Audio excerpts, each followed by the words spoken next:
nos dá o teu perdão, Senhor.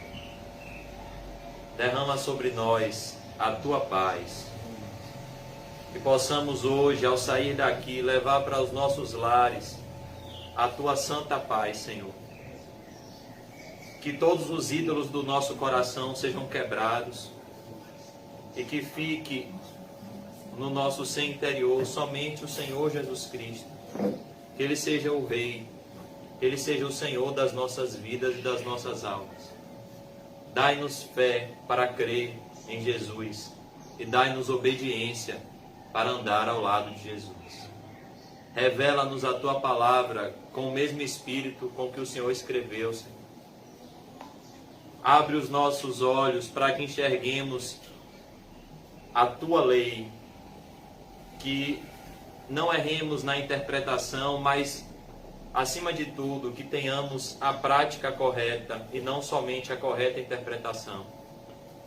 Pois aquele que aprende, ouve e não pratica, está construindo toda a sua vida, está construindo a sua eternidade sobre a areia.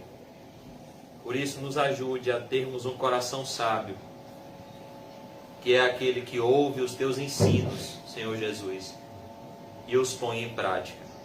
Esse é um homem prudente que está edificando a sua casa sobre a rocha. Quando vierem as tempestades, quando soprarem os ventos, quando correrem os rios, quando cair a chuva, essa casa não vai desmoronar, pois ela tem um firme alicerce, que é a rocha eterna, o Senhor Jesus Cristo. Nos dá, Senhor, essa compreensão de que tudo é vaidade. Ensina isso ao nosso coração, de que tudo é vaidade. E ensina ao nosso coração de que tudo faz sentido quando estamos temendo ao Senhor e guardando os seus mandamentos. Em nome de Jesus, Senhor, que o Teu Espírito prevaleça sobre as nossas vidas nessa noite. E que o Senhor, por graça, rompa toda a inimizade que existe entre as nossas almas e o Senhor. Que possamos estar em paz contigo e que isso se revele através da paz que devemos passar para os nossos semelhantes. Dai-nos, Senhor, a Tua paz. Dai-nos nessa noite Jesus, que é o maravilhoso conselheiro. Precisamos ouvir, Jesus, os Teus conselhos. Dai-nos, Senhor, a noção da eternidade. E o Senhor, que é o príncipe da paz, concede-nos a Tua paz. Em nome de Jesus, Senhor, é que eu te peço e te agradeço, Senhor. Em nome do Pai, do Filho e do Espírito Santo. Amém. E graças a Deus. Amém, irmãos? Deus é bom. O tempo todo Ele é bom. Vamos abrir Apocalipse 9. Hoje nós vamos voltar ao estudo em Apocalipse. Eu queria que todos nós meditássemos pausadamente em cada palavra que está escrita aqui, para que possamos compreender o capítulo 9 de Apocalipse. Então eu não vou ter pressa na exposição desse capítulo, porque nós precisamos da correta compreensão dele e extrair dele aquilo que é benéfico para as nossas almas e para a nossa salvação. Apocalipse 9:1. João está falando sobre a quinta trombeta. Nós vamos voltar à nossa série de estudos em Apocalipse. E como nós já vimos, o livro do Apocalipse ele não segue uma ordem cronológica. O livro do Apocalipse ele conta a mesma história repetidas vezes. Então, o livro do Apocalipse ele fala do lapso temporal entre a primeira vinda de Jesus e a volta de Jesus e os acontecimentos que vão sobrevir sobre a humanidade nesse lapso temporal entre a primeira vinda de Cristo e a segunda vinda de Cristo. E se você for ler o livro do Apocalipse de forma cronológica, você vai entrar em uma confusão, porque diversas vezes o apóstolo João narra a mesma história, o fim dos tempos. Por exemplo, no capítulo 7, João já narra a consumação dos séculos. Então, se o Apocalipse seguisse uma ordem cronológica, no capítulo 7 ele já poderia acabar. Mas não. No capítulo 8 ele vai começar a contar a mesma história, porém de um ponto de vista diferente. Amém. Glória a Deus. Porém de um ponto de vista diferente, com informações.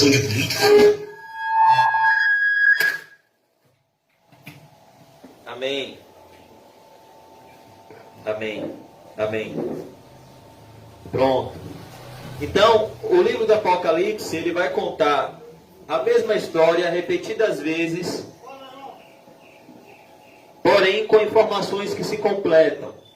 É como se cada seção do Apocalipse fosse uma peça de um quebra-cabeça que se junta e revela à igreja e ao povo de Deus o fim dos tempos.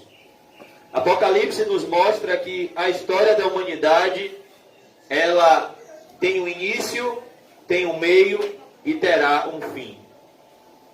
Como a Bíblia nos apresenta, a teologia sistemática, na criação, na queda, na redenção e na consumação. E Apocalipse é o livro que mais vai falar sobre esse período, o período que antecede a consumação dos séculos, que é o período em que estamos vivendo hoje. No capítulo 8 se inicia essa sessão que fala das 7 trombetas. Amém. Após terminar os 7 selos, no capítulo 7, no capítulo 8 se inicia as 7 trombetas de Deus. E o que significa essas 7 trombetas? Significa o juízo de Deus diante de um mundo ímpio, porém, cada trombeta revela também a misericórdia de Deus, pois é juízo misturado com misericórdia. Por isso que o apóstolo João recebe essa revelação de Deus de anunciar o fim através de trombetas. Porque a trombeta tem um propósito de emitir som. E aqui Deus fala através de acontecimentos na natureza, onde Deus vai estar trazendo juízo à humanidade e ao mesmo tempo vai estar dando ao homem oportunidade para que ele se arrependa. Então, no capítulo 8, versos 1 a 3, João vai nos ensinar que as trombetas são o juízo de Deus sobre os ímpios em resposta à oração dos santos. No capítulo 8, dos versos 1 a 3, nós aprendemos a preciosidade da oração e que quando o Cordeiro abre o 7º selo, há um silêncio no céu e ele viu 7 anjos que estavam em pé diante de Deus com 7 trombetas. E ele vê um anjo em pé junto ao altar com incensário de ouro, e foi-lhe dado muito incenso para oferecê-lo com as orações de todos os santos sobre o altar de ouro que se acha diante do trono. E da mão do anjo subiu à presença de Deus a fumaça do incenso, com as orações dos santos. E o anjo tomou o incensário, encheu do fogo do altar e o atirou à terra. E houve trovões, vozes, relâmpagos e terremoto. Então os 7 anjos que tinham as 7 trombetas prepararam-se para tocar. Então como é que se inicia essa sessão do livro do Apocalipse? Os santos de Deus orando e Deus respondendo à oração dos santos com acontecimentos na terra, mostrando que Ele existe e que Ele está trazendo juízo ao mundo e dando oportunidade ao homem para que ele se arrependa por meio do sofrimento. Então, no capítulo 9, nós vamos ver a quinta trombeta. As 4 primeiras trombetas atingem a natureza: a terra, o mar, os rios e os astros. Falam de catástrofes naturais. Ou seja, um anjo toca uma trombeta no céu e então catástrofes acontecem na terra. O que o livro do Apocalipse quer revelar ao seu povo é que diante de cada catástrofe que acontece na natureza, como o tsunami, como os terremotos, é Deus conclamando o homem ao arrependimento e mostrando que toda a natureza geme aguardando a redenção dos filhos de Deus. Toda a criação foi afetada pelo pecado, mas a disciplina de Deus, ela é gradativa, e o juízo de Deus é proporcional à obstinação e à dureza do coração do homem. A quinta trombeta mostra que a disciplina se torna mais exaustiva. E como disse o apóstolo Paulo em 2 Timóteo 3:1, que nos últimos tempos sobrevirão dias tenebrosos, dias difíceis, dias tempestuosos, porque a maldade vai se multiplicar, o amor de muitos irá se esfriar, e Deus não vai se calar diante dessa realidade. Deus vai agir. E aqui nós vemos que os terrores do fim vão aumentando em tensão e em intensidade à medida que o homem insiste em rebelar-se contra Deus. Por isso que, se eu e você não estamos obedecendo a Deus, as coisas não vão melhorar. Porque o que acontece no mundo físico é consequência do que acontece no mundo espiritual. O profeta Isaías disse que para os ímpios não há paz. E agora nós vamos ver aqui as 3 últimas trombetas que atingem os ímpios diretamente. As 3 últimas trombetas são os ais de Deus. Veja comigo como termina a última trombeta, a 4ª trombeta. Leia comigo o verso 12 e 13 do capítulo 8 do Apocalipse. O 4º anjo tocou a trombeta, e foi ferida a 3ª parte do sol, da lua e das estrelas, para que a 3ª parte deles escurecesse, e na sua 3ª parte não brilhasse, tanto o dia como também a noite. Então vi e ouvi uma águia que, voando pelo meio do céu, dizia em grande voz: ai, ai, ai dos que moram na terra por causa das restantes vozes da trombeta dos 3 anjos que ainda tem de tocar. Então a 5ª, a 6ª e a 7ª trombeta falam de juízos assustadores de Deus sobre os ímpios, sobre aqueles que não se arrependem. Apocalipse 9:1. Vamos começar a ler essa passagem que fala dessa visão que o apóstolo João teve em oração. Ele foi em espírito levado à presença de Deus. E ele não está só ouvindo o livro do Apocalipse, mas ele está vendo esses acontecimentos e ele está vendo o mundo espiritual. Ele está recebendo aqui um privilégio de poucos. Ele está vendo o invisível. Ele está vendo que os olhos naturais não veem, mostrando que o melhor de Deus não está na prosperidade terrena. Muitas vezes o melhor de Deus está em circunstâncias altamente desfavoráveis para a nossa carne. Ele estava preso na ilha de Patmos, numa prisão insalubre, e nessa prisão ele recebe as mais profundas revelações de Cristo. do fim da sua vida. O quinto anjo tocou a trombeta. A primeira coisa que nós vemos aqui, João está vendo um anjo tocando uma trombeta. João está aqui vendo o trono de Deus, vendo a presença de Deus. E Deus ordena que um anjo toque uma trombeta. E aqui nós vemos que o mundo espiritual ordena sobre o mundo físico, tanto no sentido universal quanto no sentido pessoal. Hebreus 11:3 vai dizer que as coisas invisíveis ordenam sobre as coisas que se veem. O que se vê foi criado daquilo que não se vê. E de forma pessoal, em Gálatas 6:7, o apóstolo Paulo diz: não vos enganeis, de Deus não se zomba, Deus não se deixa escarnecer. Tudo aquilo que o homem plantar, ele irá colher. Aquele que semeia da sua carne, da carne colherá corrupção. Aquele que semeia do Espírito colherá a vida eterna. E aqui nós vemos isso acontecendo.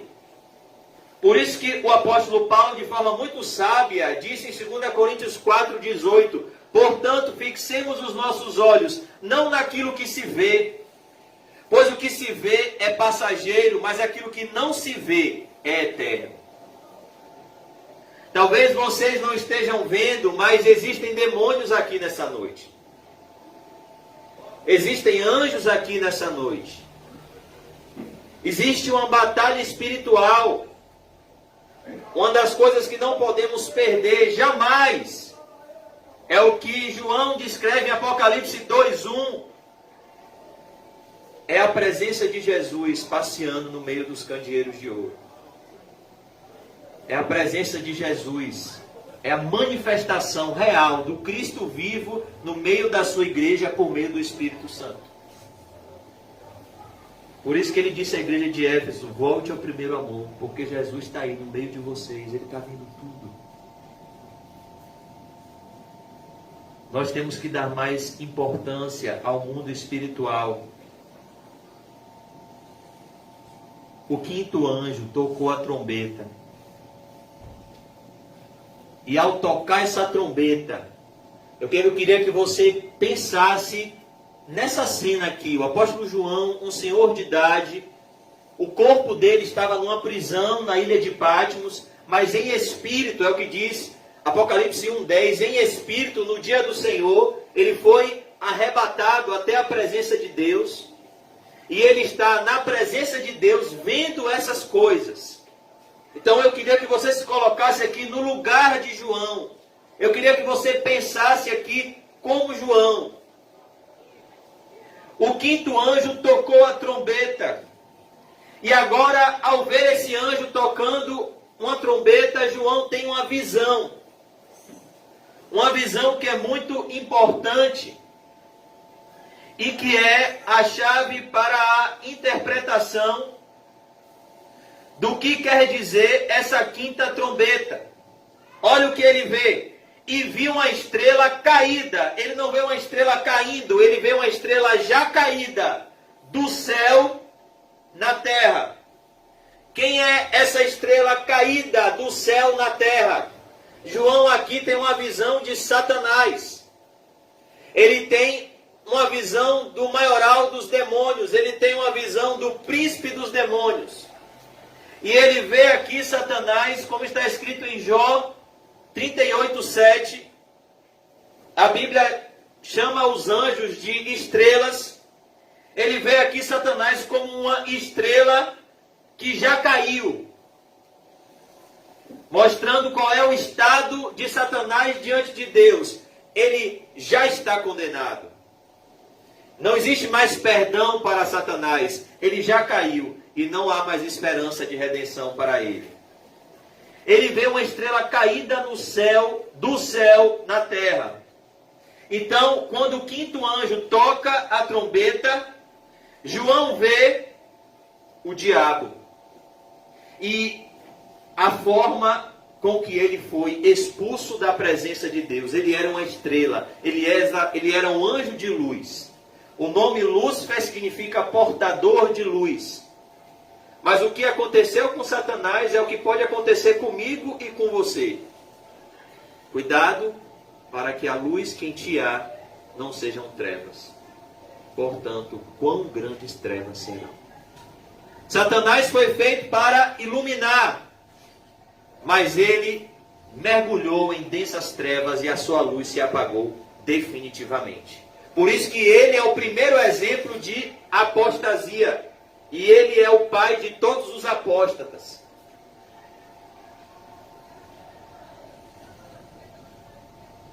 Aqui, ele vê o primeiro apóstata. Vamos abrir em Isaías 14, 12. Fala da queda de Satanás.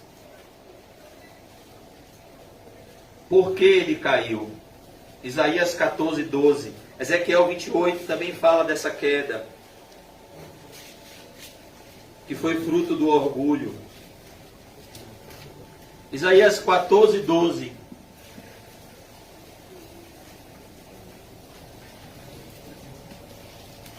Isaías 14, versículo 12.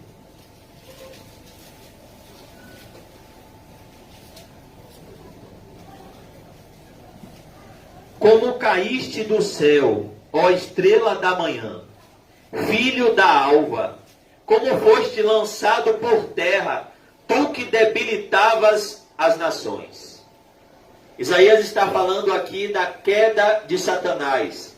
E Jesus completa esse momento aqui falando de forma literal. Aqui o profeta Isaías estava falando de forma simbólica através da queda da Babilônia. Jesus vai falar essa queda de forma literal em Lucas 10, 18. Vamos lá. Evangelho de Lucas, capítulo 10, versículo 18. Fala da queda de Satanás. Jesus usa o exemplo de Satanás para alertar os seus discípulos. Lucas 10, 18. Jesus diz assim, Lucas 10, 17. Então regressaram os 70, possuídos de alegria, dizendo, Senhor, os próprios demônios se nos submetem pelo teu nome. Os discípulos estavam profundamente alegres pelo fato de estarem sendo usados por Deus na obra de Deus. Mas no verso 18, Jesus dá a eles um importante alerta, que serve para mim e para você também. Mas ele lhes disse, olha o que Jesus diz, aparentemente não tem nada a ver a resposta de Jesus. Eles chegam contentes e abrem o seu coração para Jesus e diz, olha Jesus, nós oramos e os demônios foram expulsos. Então Jesus diz, eu vi a Satanás caindo do céu como um relâmpago. Então, Jesus aqui responde aos discípulos, dizendo, cuidado, Satanás também assistia na presença de Deus. Porém, ele caiu da presença de Deus. Ele caiu do céu como um relâmpago. Ou seja, a queda dele foi muito rápida. Porque ele se ensoberbeceu e usurpou o trono de Deus. Ele quis no seu coração ser igual a Deus. E Apocalipse 12 fala do que aconteceu. Houve uma peleja no céu. E Deus ordena com que Miguel expulse Satanás da presença de Deus. Vamos voltar lá para Apocalipse 9.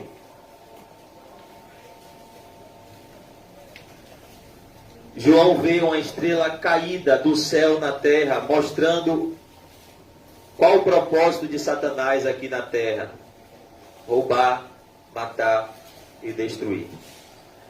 Apocalipse 12, 12 diz que ai da terra e dos que nele habitam, porque Satanás desceu até vocês com grande fúria, sabendo que pouco tempo lhes resta. Mas ainda no versículo 1, é-nos dada uma importante informação. E foi-lhe dada a chave do poço do abismo. Agora nós vemos a limitação de Satanás. Como dizia Martinho Lutero, o diabo é o diabo de Deus. O diabo só pode agir até onde Deus permite que ele age. Porque se Deus soltasse as rédeas de Satanás, ninguém aqui estava vivo hoje. Ele é muito mais forte do que todos nós juntos, muito mais inteligente. Ele tem muito poder para nos enganar. Ele se traveste de anjo de luz. Ele opera, ele é o espírito que atua nos filhos da desobediência, ele é o príncipe das potestades do ar. E se ele não nos tragou hoje, é porque Deus refreou a ação dele. Satanás é um ser limitado e limitado por Deus. E se os irmãos tiverem dúvida, o capítulo 1 e 2 do livro de Jó deixam essa informação bem clara. Como Satanás só tocou na vida de Jó, nos bens de Jó, nos filhos de Jó, na saúde de Jó, quando Deus deu a sua autorização. E aqui nós vemos que foi-lhe dada a chave do poço do abismo. Quem deu essa chave a Satanás? Jesus. O que significa a quinta trombeta? Jesus está fazendo de forma universal o que ele fez por meio do apóstolo Paulo de forma pessoal em 1 Coríntios 5. O que o apóstolo Paulo fez em 1 Coríntios 5, versículos 1 a 5, com um homem que estava na igreja e não queria se arrepender. Eu entrego este homem a Satanás. Com que propósito o apóstolo Paulo entregou aquele homem a Satanás? Para que o seu corpo sofra e o seu espírito seja salvo no dia do Senhor. Aqui está acontecendo a mesma coisa. Jesus está fazendo isso com o mundo. Ele está entregando o mundo, os ímpios, nas mãos de Satanás. Para que o corpo desses ímpios sofra. Para que eles possam ter arrependimento para a salvação. Como eu já disse, a disciplina de Deus ela é gradativa. O coronavírus ainda é um período de muita misericórdia de Deus. Porque coisas muito piores virão. E é o que o capítulo 9 de Apocalipse nos revela. Não podemos criar expectativas acerca deste mundo caído. As coisas não vão melhorar. As coisas vão piorar e vão piorar muito. Vão melhorar se você estiver em Cristo do ponto de vista espiritual. Você vai crescer na graça e no conhecimento do Senhor Jesus. Você vai ter a paz de Deus, a certeza da salvação. Mas do ponto de vista geral, cada vez mais o mundo irá se decompor. A maldade irá se multiplicar. E foi-lhe dada a chave do poço do abismo. Apocalipse 1,18 diz quem é o detentor dessa chave? Jesus. Ele disse a João, eu tenho a chave da morte e do inferno. Mas aqui, Jesus entrega essa chave, é o que João está vendo, nas mãos de Satanás, para que Satanás tenha liberdade para agir em juízo contra os ímpios. E foi-lhe dada a chave do poço do abismo. Aqui então, Satanás recebe poder para chamar o seu exército. Satanás aqui chama uma cavalaria do inferno. Ele aqui abre o poço do abismo e chama esses anjos que caíram juntamente com ele, como está em 2 Pedro 2,4, anjos que estão presos com algemas eternas. Como está em Judas 1,6. 2 Pedro diz que Deus não poupou a anjos quando pecaram. Vamos lá em 2 Pedro 2. 2 Pedro, capítulo 2. Que o pastor falou dessa passagem ontem também. 2 Pedro, capítulo 2.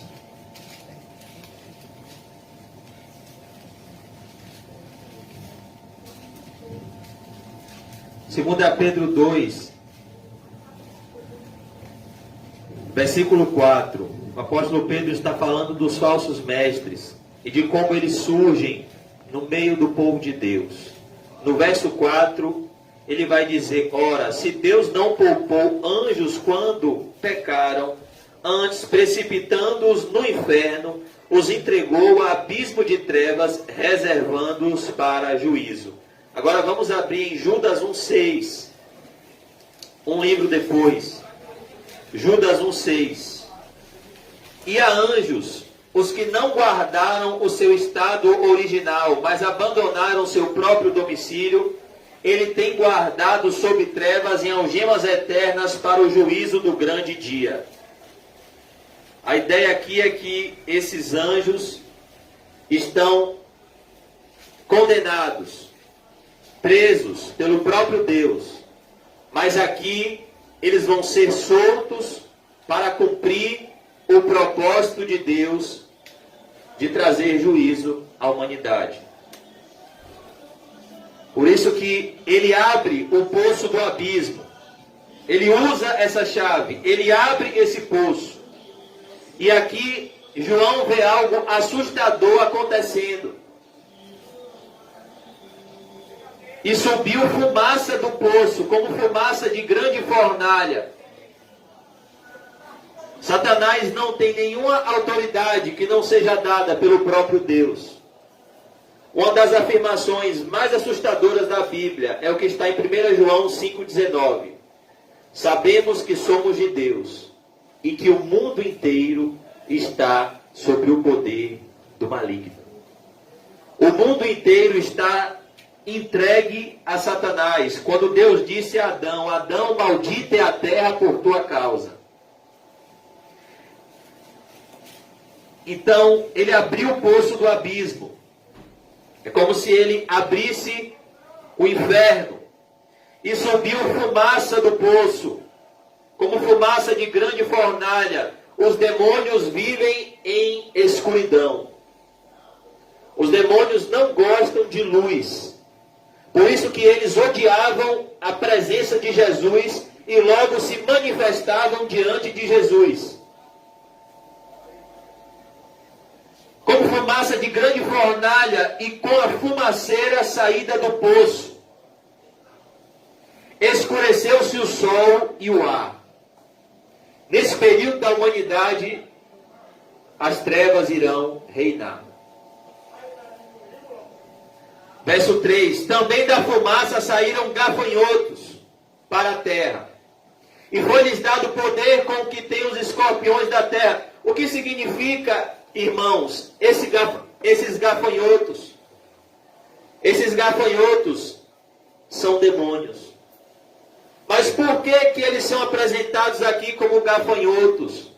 João usa no livro do Apocalipse muito símbolos. Porque o propósito de Deus aqui é se revelar ao seu povo e se ocultar dos ímpios. Então, Apocalipse tem muitos símbolos porque a igreja precisava ouvir essa mensagem. Mas os ímpios não deveriam compreendê-la. Por isso que o nome desse livro é Apocalipse, que significa revelação, a revelação de Deus para o seu povo dos últimos tempos.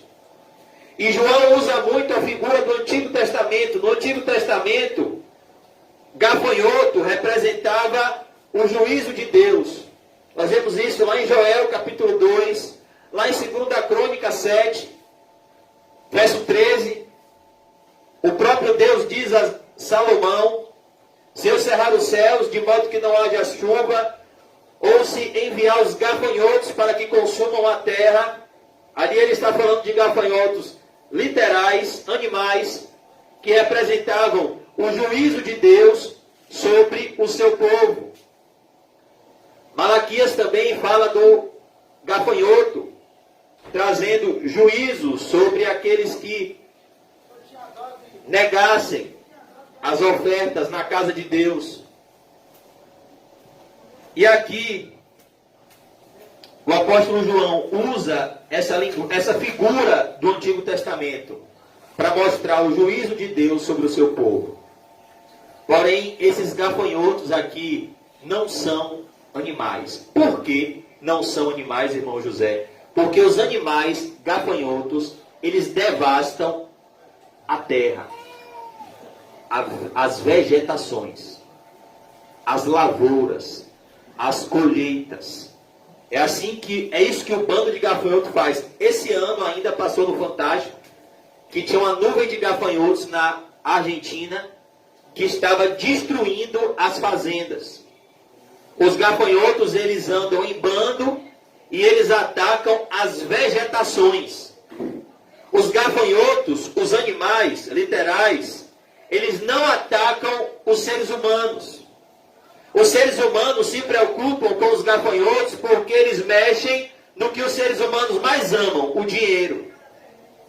Eles destroem a lavoura de um fazendeiro. E esse era também o juízo de Deus usando os gafanhotos no Antigo Testamento. Destruir todo o esforço que o povo de Deus fazia em suas lavouras. Eles plantavam, eles trabalhavam duro, então Deus enviava uma nuvem de gafanhotos que destruía toda a colheita daquele fazendeiro que fazia parte do povo de Deus, para que ele aprendesse que o que encobre as suas transgressões jamais prosperará, mas o que as confessa e deixa alcança a misericórdia de Deus. Mas aqui, irmãos, João usa esse símbolo do gafanhoto, que é um animal, que é um inseto que representava juízo para o povo de Deus no Antigo Testamento, para representar os demônios que terão toda a liberdade para atormentar os homens no fim dos tempos. Também da fumaça saíram gafanhotos para a terra, e foi-lhes dado poder como que tem os escorpiões da terra. Ou seja, esses gafanhotos recebem poder para ferir os homens. Poder dado pelo próprio Deus. Horrenda coisa não é cair nas mãos do diabo. Horrenda coisa é cair nas mãos do Deus vivo. Porque o diabo é somente uma das manifestações do juízo de Deus.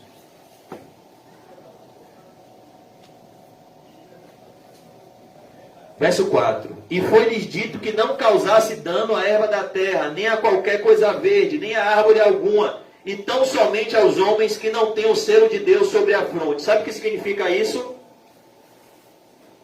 Os demônios sabem quem nós somos no mundo espiritual.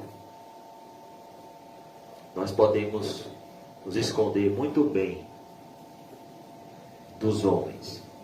Nós podemos maquiar muito bem o nosso pecado diante dos homens, como fez Davi.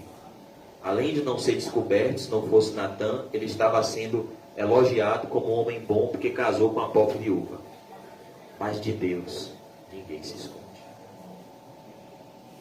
De Deus, ninguém pode fugir. E aqui nós vemos que esses demônios que saem do abismo, amando da estrela que caiu do céu, que o versículo 11 aqui vai dizer quem é o rei deles, o rei desses demônios, que é Abaddon, que significa príncipe da perdição, ou Apolion, que representa o maioral dos demônios. Outra característica, está lá em Provérbios 30, 27, pode ler, os gafanhotos não têm rei. Deus criou os gafanhotos dessa forma. Não existe um gafanhoto que comanda. Eles agem em bando. O fato desses gafanhotos aqui terem um rei, deixa bem claro que a Bíblia está falando de demônios. Por que eu estou falando isso? Porque tem pessoas que falam também que esses gafanhotos são exércitos. São homens. Não são homens. São demônios. Eles existem. e eles vão se materializar. E eles vão saber quem é de Deus e quem não é. É o que diz aqui, ó. Olha comigo o verso 4. Nem árvore alguma, e tão somente aos homens que não têm o selo de Deus sobre a fronte. Então, o que vai acontecer aqui, irmãos, é uma grande separação assustadora. Aqui vai se cumprir 1 Samuel 2,30. Aqueles que me honram, eu honrarei. Aqueles que me desprezam, eu desprezarei. Esses demônios vão olhar e vão ferir somente aqueles que não têm o Espírito Santo. A grande prova disso, de que anjos e demônios sabem quem somos, é o capítulo 19 de Atos. Quando os 7 exorcistas ambulantes, filhos de um judeu chamado Seva, eles tinham essa prática, eles foram expulsar um demônio em nome de Jesus que Paulo pregava. Então eles olharam para aquele endemoniado e disseram: conjuro-vos em nome de Jesus que Paulo prega, sai deste homem. E o demônio abriu o olho para eles e disse: eu conheço a Paulo. Olha o que os demônios disseram: eu conheço a Paulo. Está em Atos 19. Eu conheço a Jesus a quem Paulo prega. E quanto a vocês, quem são? Ou seja, vocês não têm o selo de Deus. E a Bíblia diz que eles saíram desnudos e feridos, envergonhados diante dos demônios. Então aqui nós vemos que aos homens que não têm o selo de Deus sobre a fronte, eles vão ferir. Verso 5. Foi-lhes também dado não que os matassem. As trombetas de Deus revelam isso. É um período de juízo misturado com misericórdia. O que Deus está fazendo aqui é um chamado final. É um intenso sofrimento para produzir arrependimento. Ele já fez isso com alguns homens que ele quis salvar na história da humanidade, por exemplo, Manassés. Manassés passou por um intenso sofrimento para que ele invocasse o nome do Senhor. Sansão passou por um intenso sofrimento para que ele invocasse o nome do Senhor. E aqui nós vemos que foi-lhes também dado não que os matassem, e sim que os atormentassem durante 5 meses.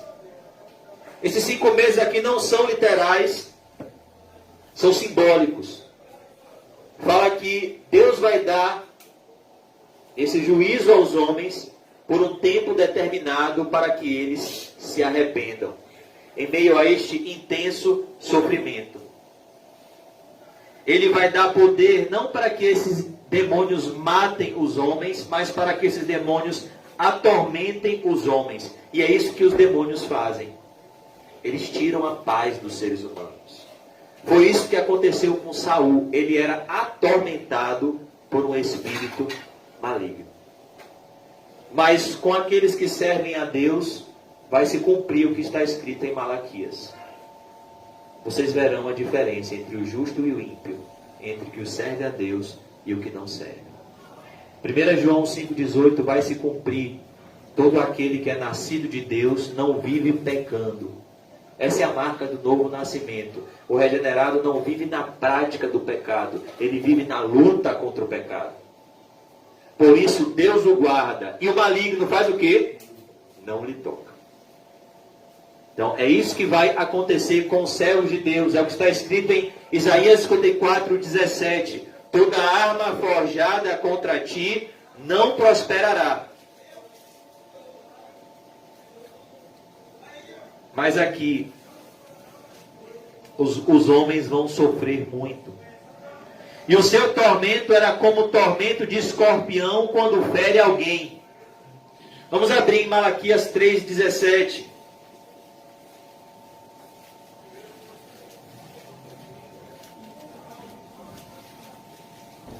Não sei vocês, mas se você estudar essa passagem, imaginando as figuras que são apresentadas aqui nela, você vai ver que essa passagem é mais assustadora do que qualquer filme de terror já lançado na história. Malaquias 3,17. 3,17. Malaquias 3, verso 17.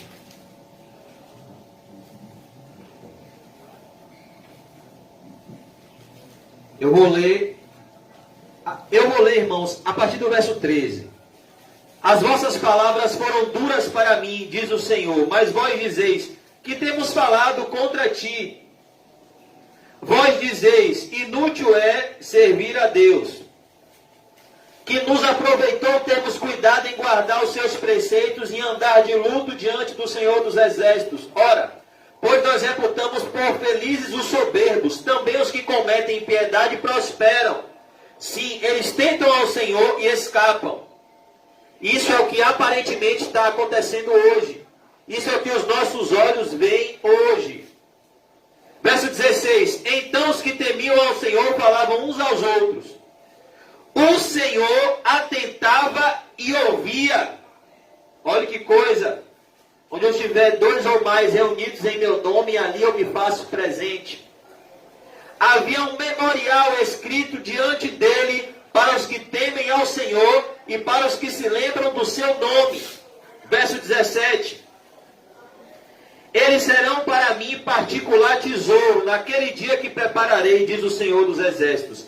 Poupá-los-ei, como o homem poupa a seu filho que o serve. Então vereis, outra vez, a diferença entre o justo e o perverso, entre o que serve a Deus e o que não o serve. É o que está acontecendo aqui em Apocalipse 9. João está descrevendo uma diferença enorme que vai humilhar o orgulho do ímpio e exaltar a humildade dos crentes. Os ímpios vão estar sendo atormentados pelos demônios e vão olhar para os cristãos e vão ver os cristãos sem nenhum arranhão desses demônios, porque eles têm o selo do Deus vivo. Versículo 6. Olha que coisa. O ímpio prefere morrer do que se arrepender. O ímpio prefere a morte do que a vida. O homem natural, a nossa natureza. Jesus disse qual é o julgamento da humanidade. A luz veio ao mundo. E os homens amaram mais as trevas do que a luz, porque suas obras eram más. Por que uma pessoa se suicida? Porque ela ama o pecado. Porque ela ama demais a si mesma. E a vida dela não está do jeito que ela planejou que estivesse. Então, ao invés de clamar a Deus, ela pensa que a morte é um refúgio para o seu sofrimento sem a presença de Deus. Por isso que o suicídio é um homicídio da vida que não é sua, que é de Deus. E o apóstolo Paulo disse para um homem que queria se suicidar: calma, não faça isso. Creia no Senhor Jesus e será salvo tu e a tua casa. A morte não é o remédio para os nossos sofrimentos. Cristo é. Cristo é. A morte não melhora as coisas, podem piorar e piorar muito.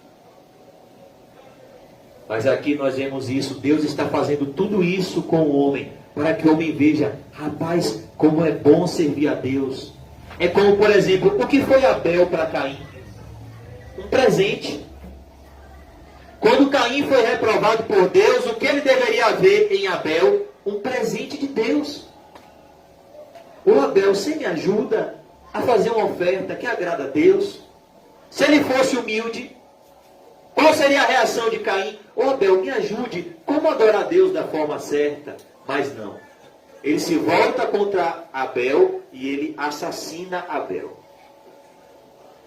Verso 6. Naqueles dias os homens buscarão a morte. O que significa isso?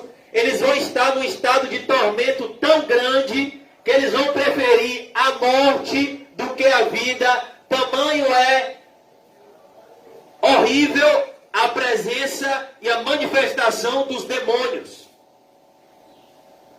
Os demônios existem. Eles são reais. Eles atormentam pessoas até hoje.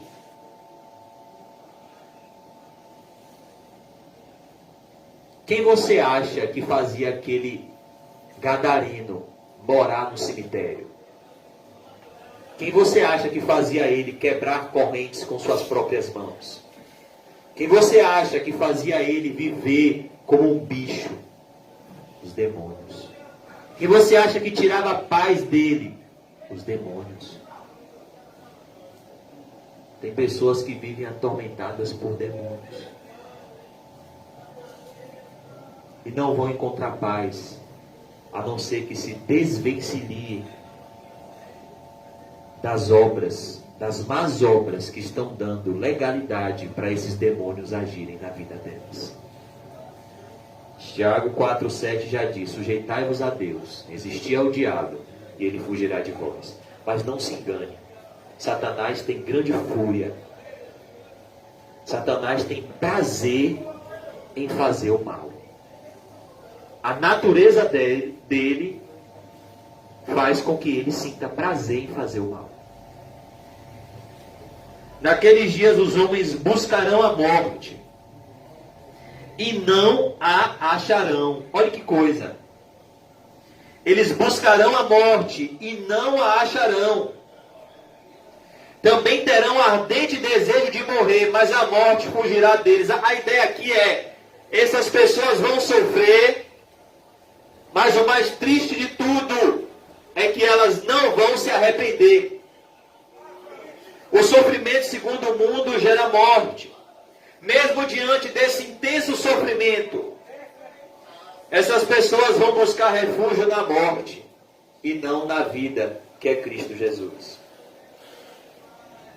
Essas pessoas vão estar vendo: olhe, quem está com o selo de Deus não está sendo atormentado, então vamos buscar a Deus, vamos buscar se aproximar do povo de Deus. Não. Essas pessoas vão sofrer e não vão se arrepender. É o que o apóstolo Paulo diz: a tristeza segundo o mundo gera morte, mas a tristeza segundo Deus opera arrependimento para a salvação. Nem todo sofrimento é para a glória de Deus. Nem todos que estão sofrendo vão se converter.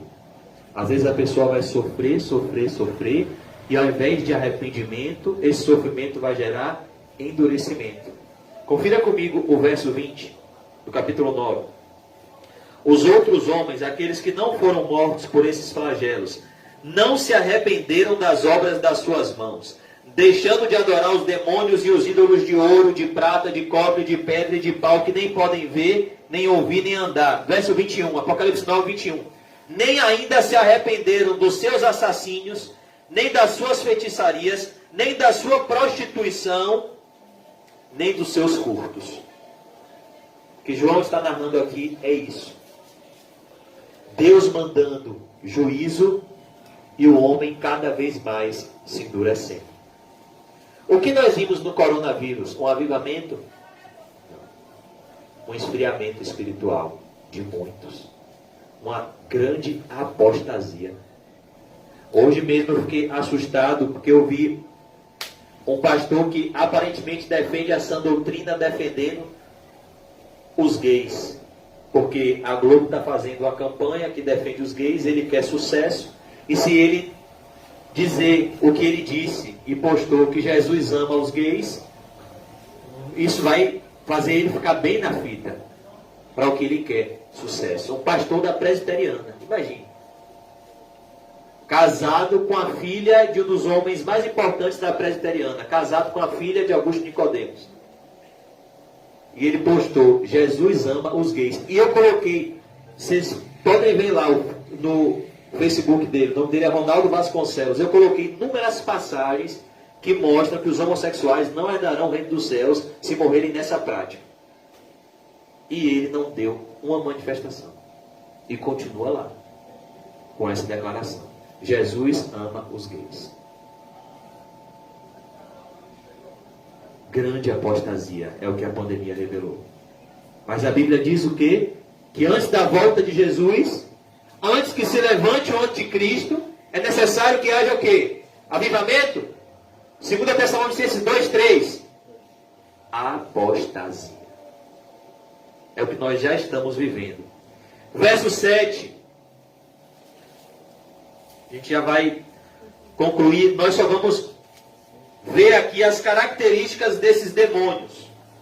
Aqui João vai ver as características desses demônios que irão atormentar os homens e sairão do abismo. Nesse momento não vai adiantar riqueza. Os demônios são muito poderosos. Eles são seres invisíveis. A pessoa tem uma mansão com segurança. Como uma vez eu fui fazer uma entrega no condomínio aqui em Salvador, no Alphaville. E você entra, é segurança daqui, segurança dali. Para você entrar na casa da pessoa é todo um prontuário. Os demônios não vão respeitar a segurança, porque eles são invisíveis. Eles passam por essa parede. Ninguém, não tem dinheiro, não tem riqueza, não tem poder que faça o homem fugir de um demônio. Quando Deus manda que esse demônio atormente um homem, Deus mandou um espírito maligno para atormentar Saul. E todo o reino de Saul não fazia com que ele conseguisse fugir daquele espírito maligno. A não ser quando Davi tocava sua harpa, que representava a presença de Deus na vida dele. Mas ele já estava com seu coração tão endurecido, que ao invés de agradecer a Davi, ele queria matar Davi. O aspecto dos gafanhotos era semelhante a cavalos preparados para a peleja. Aqui nós vemos uma cavalaria do inferno. O que é que nós vemos aqui, irmãos? O que o apóstolo Paulo fala em Efésios 6:12. Efésios 6:12, o apóstolo Paulo fala de batalha espiritual e ele diz: porque a nossa luta não é contra carne nem sangue. A nossa luta é contra principados e potestades, contra hostes espirituais do mal nas regiões celestiais. O que o apóstolo Paulo apresenta em Efésios 6 é que no reino das trevas existe organização. É o que chamamos de ordem para a desordem. Os demônios, eles agem conjuntamente e eles são extremamente organizados. Eles são organizados para fazer o mal. E aqui eles saem como cavalos preparados para a peleja, como um exército. Por isso que o apóstolo Paulo diz: fortalecei-vos no Senhor e na força do seu poder, revesti-vos de toda a armadura de Deus em oração, para que vocês estejam preparados contra as astutas ciladas do diabo. São ciladas astutas. É contra esse exército aqui que nós lutamos. Era semelhante a cavalos preparados para a peleja. Talvez eu e você não levemos a sério a batalha espiritual, mas os demônios levam. Na sua cabeça havia como coroas parecendo de ouro. Isso fala de domínio. O demônio não está debaixo dos seus pés. Ele pode estar, inclusive, no seu coração, se o seu coração não estiver com o Espírito Santo. Ananias e Safira estavam onde? Dentro ou fora da igreja? Dentro da igreja. E o que foi que Pedro disse a eles? Por que deixaste Satanás encher o teu coração e mentiste para o Espírito Santo? Jesus Cristo disse que não há neutralidade no mundo espiritual. Lucas 11:23 ele diz: quem não é por mim, é contra mim. Quem comigo não ajunta, espalha. Não existe aquela pessoa, não. Fulano não tem o Espírito Santo, mas ele também não é do diabo. Na Bíblia isso não existe. Jesus disse que o coração do homem é como uma casa. Essa casa só fica vazia por um tempo. Mas depois esse demônio que saiu e vê essa casa vazia sem o Espírito Santo, ele volta com mais 7 e domina a vida dessa pessoa. Essa pessoa perde o sentido, não sabe mais o que faz. Como a Bíblia diz que Satanás entrou em Judas. O apóstata está literalmente nas mãos de Satanás. Satanás tem domínio sobre a humanidade por conta do pecado. Quem você acha que estava dominando esse jovem de 32 anos que foi assassinado ontem? Esse Lázaro. Você acha que ele estava agindo sozinho? Com a quantidade de coisas ruins que ele fez? Diante do que a mãe dele disse, era um bom menino, ia para a igreja, frequentava a escola. Imagine.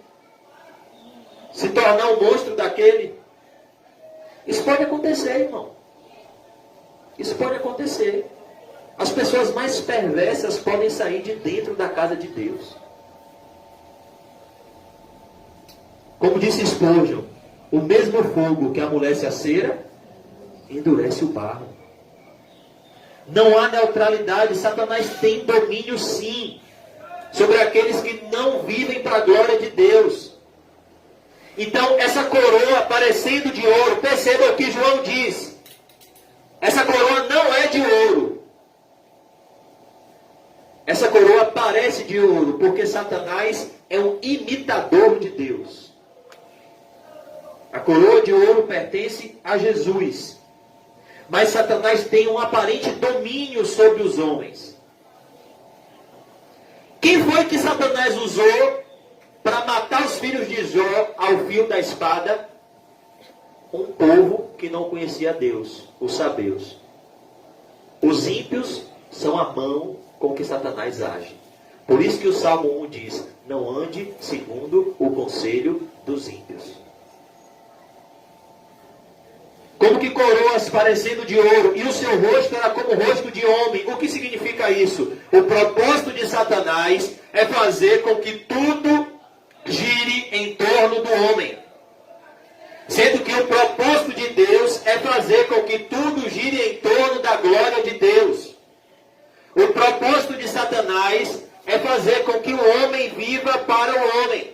Quando a Bíblia diz: não ameis o mundo, nem nada que no mundo há. Se alguém amar o mundo, o amor do Pai não está nele. Não é que você vai olhar para o sol e dizer que o sol é do diabo. Não é que você vai olhar para o mar e vai dizer que o mar não é de Deus. Não é você dizer para a lua, para as estrelas, para o céu, para a criação e dizer: olha, o mundo jaz do maligno, então isso aqui é do maligno. Não. João está falando da forma de pensar deste mundo, das mentes que governam este mundo. Ele está falando das ideias que este mundo introduzem na mente dos homens. O mundo está nas mãos de Satanás. O apóstolo Paulo diz em 2 Coríntios 4:4 que Satanás é o Deus deste século. É ele que cega o entendimento dos incrédulos, para que não resplandeça sobre eles a luz do Evangelho de Cristo. Então aqui nós vemos o seu rosto como de homem. Qual é o propósito do homem? Glorificar a Deus, viver para a glória de Deus, gozar da presença de Deus, da companhia de Deus, como Adão e Eva gozavam todos os dias na viração do dia. Mas os homens sequer cogitam em Deus. Diz o nécio no seu coração: não há Deus. Salmo 14. Os homens sequer pensam na glória de Deus. Mas os próprios serafins disseram: toda a terra está cheia da sua glória. Mas o homem está cego para a glória de Deus. Porque Satanás faz com que o homem viva em torno de si mesmo. Quando na verdade o apóstolo Paulo, quando fala do plano de salvação em Romanos 11, ele diz acerca de Cristo: porque dele, por meio dele e para ele são todas as coisas. A glória seja dada somente a ele eternamente. Amém. É isso que você vê no mundo? Não. O mundo não está nem aí para Jesus. O mundo nem fala de Jesus da forma correta. Satanás quer isso, que você viva para você. e não viva para a glória de Deus. Por isso que ele tem aqui, esses demônios, ele tem um rosto de homem. Ele tem a aparência de homem. Ele tem domínio sobre os homens. A coisa mais triste que pode acontecer nas nossas vidas é sermos usados pelo diabo. Isso pode acontecer até com um cristão. Aconteceu com Pedro. Ele não vigiou, não orou. Satanás tomou a boca dele e ele falou bobagem diante de Jesus. Porque o propósito de Satanás, a fúria de Satanás, é contra o homem. Ele tem inveja do homem. Verso 8. Tinham também cabelos como cabelos de mulher. O que significa isso? Sedução. Satanás nunca é tão perigoso como quando ele vem disfarçado de seu melhor amigo. Satanás é muito menos maléfico quando ele já revela que é o seu inimigo. Então ele te deixa num estado de percepção de uma guerra e vigilância. Quando ele está rugindo como um leão, isso é uma bênção porque ele nos faz estar atentos. Mas ele é muito mais perigoso quando ele se infiltra de anjo de luz. O cabelo da mulher aqui, Apocalipse fala do mundo como uma grande meretriz. Essa mulher aqui, esse cabelo de mulher aqui representa a sedução. A mulher imoral, ela usa o seu cabelo como instrumento de sedução. A mulher imoral é um dos instrumentos mais usados por Satanás para destruir o homem de Deus. O que derrubou Davi? O que derrubou Sansão? O que fez com que Balaão conseguisse arrancar o dinheiro de Balaque e amaldiçoar o povo de Deus? Como eu posso amaldiçoar quem Deus abençoou? Balaão disse. Mas tem uma coisa. Se eles pecarem contra o Deus deles, aí sim. O Deus deles é quem vai amaldiçoar ele. Então faz o seguinte, Balaque. Pega as mulheres mais bonitas dos outros povos e insere no meio do arraial do povo de Deus. E você não vai ver se eles não vão ser amaldiçoados por Deus. Dito e certo.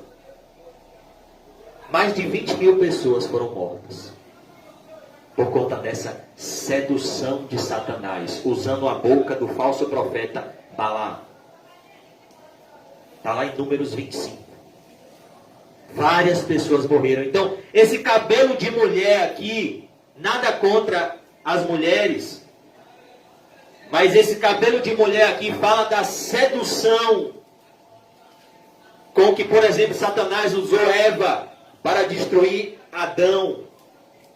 Por isso que Provérbios 31, quando enaltece a mulher de Deus, ele diz: enganosa é a graça e vã é a formosura, mas a mulher que teme ao Senhor, essa será louvada.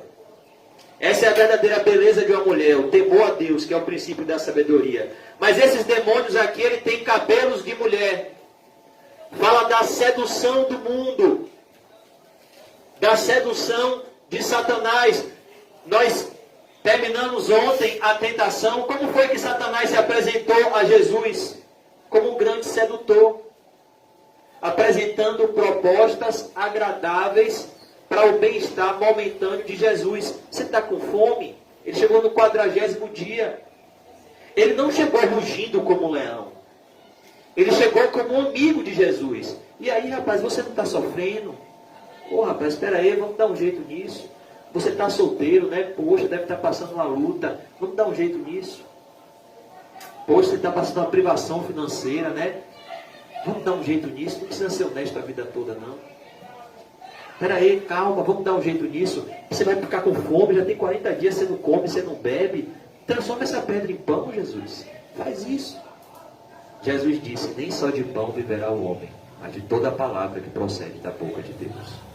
Deus me completa, e não o pão que você está me oferecendo, Satanás. Então aqui nós vemos o perigo da sedução. A Bíblia diz, o apóstolo Paulo diz, e não é de se admirar que o próprio Satanás se traveste de anjo de luz, e os seus ministros se travestem em ministros de justiça. Satanás é muito mais perigoso dessa forma. Ele sempre obtém êxito no meio do povo de Deus dessa forma, através da dissimulação. Como foi que ele conseguiu prender um homem que estava sendo um poderoso instrumento de Deus na sua geração, William Tyndale, se disfarçando do melhor amigo dele? Esse filme é o Fora da Lei de Deus. Tem no YouTube. William Tyndale, ele contrabandeava Bíblias. Ele distribuía Bíblias em sacos de farinha. E o homem se disfarçou de seu melhor amigo, de seu aluno. E ele começou, aparentemente, com muita bondade. Por isso se assuste. George Whitefield disse, olhe, para eu conhecer um cristão, eu preciso passar 5 anos convivendo com ele. Depois que eu ver o fruto que ele der, depois de 5 anos, eu digo se ele é um cristão ou não. Jesus disse, pelos seus frutos, os conhecereis. E esse homem chega, eles entram no ônibus, e ele, não, a passagem é por minha conta. E ele começa a pagar as coisas, a tratar bem o William Tyndale. Ô Tyndale, prega aí para mim, poxa, que assunto legal. O Evangelho de Jesus Cristo, a depravação total, que massa essas doutrinas, Cristo e este crucificado, o amor de Deus, a santidade de Deus, que bom, William. E então ele sai. E o William é preso por policiais.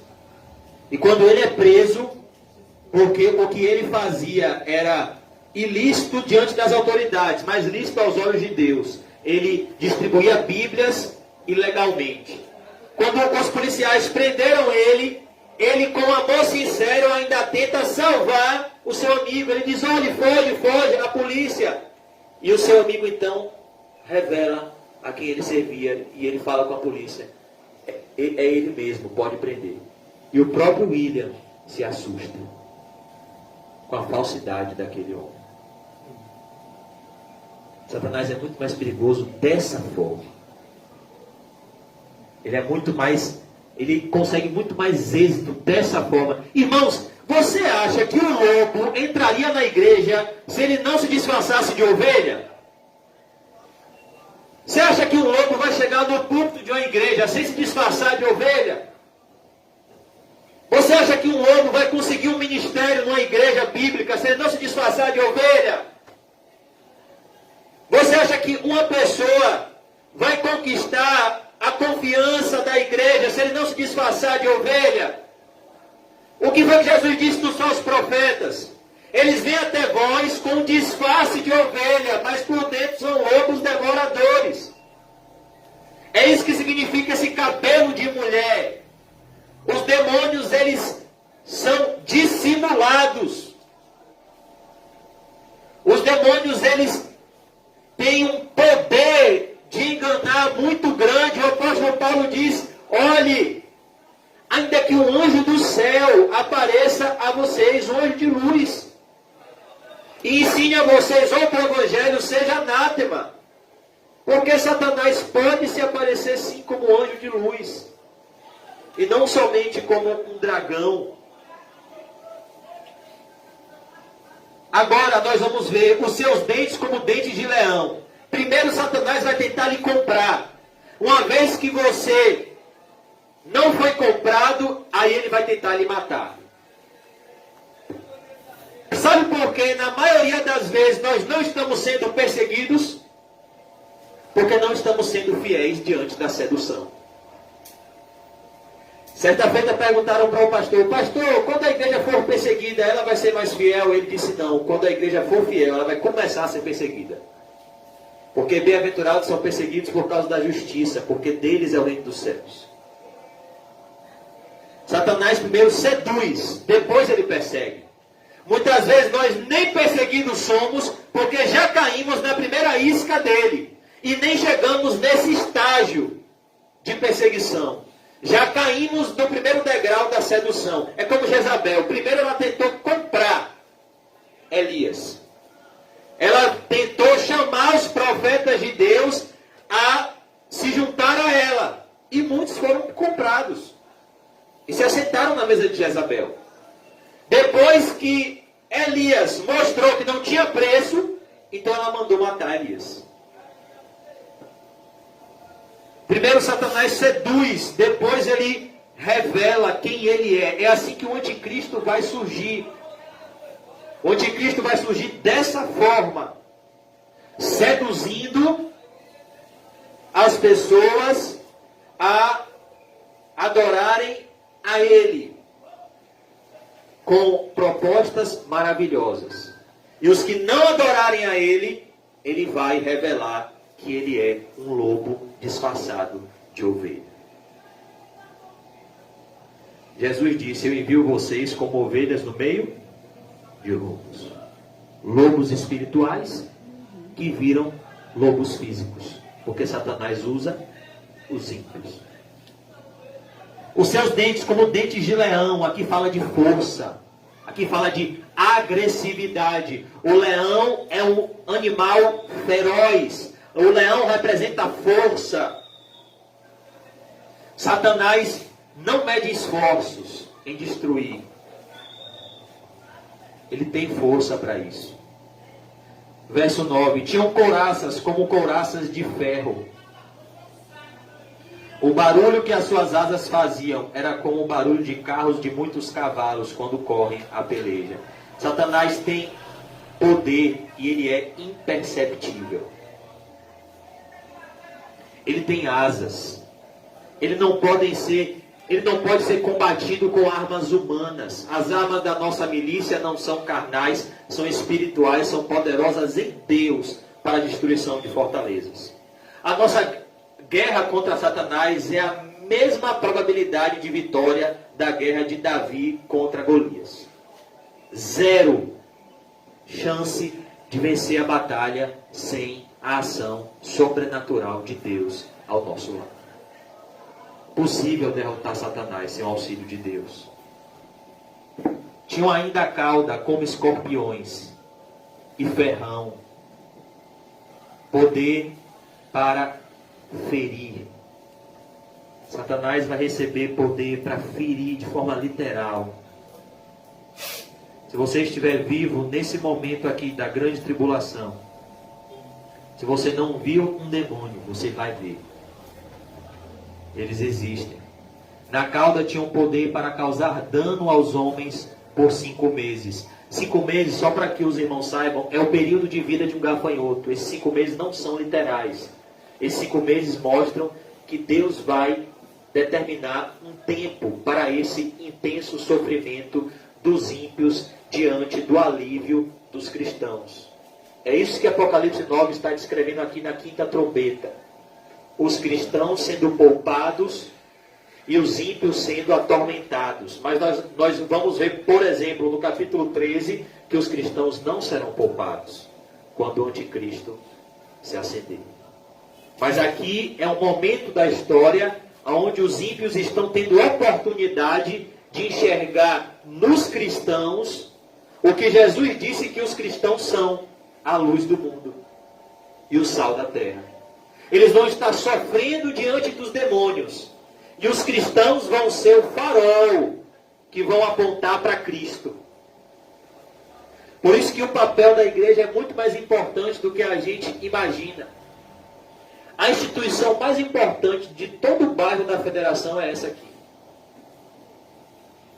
Porque em qualquer outra instituição que você entre aqui na federação, não tem vida eterna. Aqui, se você entrar e crer em Jesus Cristo, você vai ter a vida que jamais terá fim, a vida eterna. Por isso que ele diz aqui: e tinham sobre eles como seu rei. Olha que coisa, verso 11. E tinham sobre eles como seu rei. Ou seja, eles tinham alguém que dominava sobre eles. Quem é esse? O anjo do abismo. Quem é o anjo do abismo? Satanás. Cujo nome em hebraico é Abaddon. Abaddon significa príncipe da perdição. Satanás é o príncipe daqueles que vão se perder. Ele conduz a vida daqueles que vão se perder. A Bíblia diz que ele é o espírito que agora opera nos filhos da desobediência. Jesus chamou Judas de o filho da perdição. Porque Judas se tornou um com aquele que é o príncipe da perdição, que é Satanás. Satanás entrou em Judas e dominou a mente de Judas. Por isso que em Efésios 4:27 a Bíblia diz: não deis lugar ao diabo. Não dê lugar ao diabo. Cujo nome em hebraico é Abaddon e em grego Apolion. Quando a gente ouve Apolion, a gente se lembra de quê? Jambânia, o peregrino. É assim que Jambânia descreve a batalha espiritual do cristão com Satanás. Apolion, que significa o príncipe das trevas. O primeiro ai passou. E eis que depois destas coisas vem ainda 2 ais. Olha que coisa.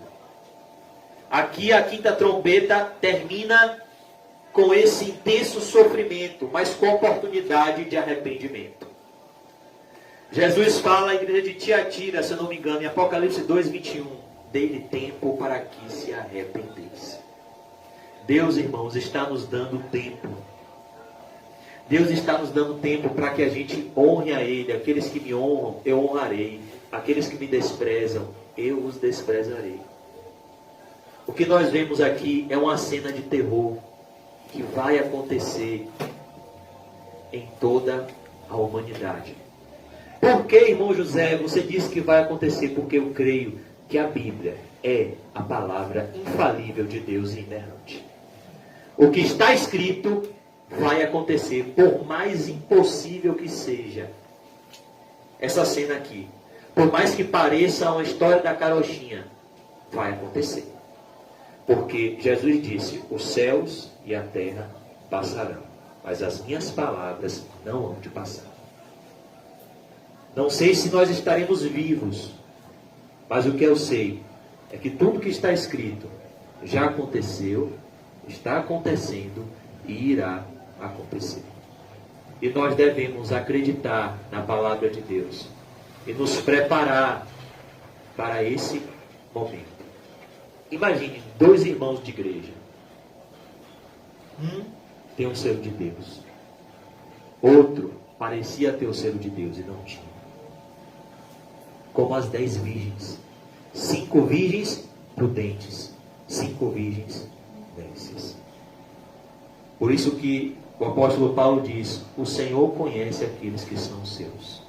E aparte-se da iniquidade todo aquele que professa o nome do Senhor. O que nós devemos fazer, irmãos? Cada vez mais testificar a autenticidade da nossa conversão. Porque, como diz o Salmo 91, que nós vimos ontem, 1000 podem cair ao nosso lado, 10.000 à nossa direita, mas nós não seremos atingidos se o nosso coração estiver em Cristo.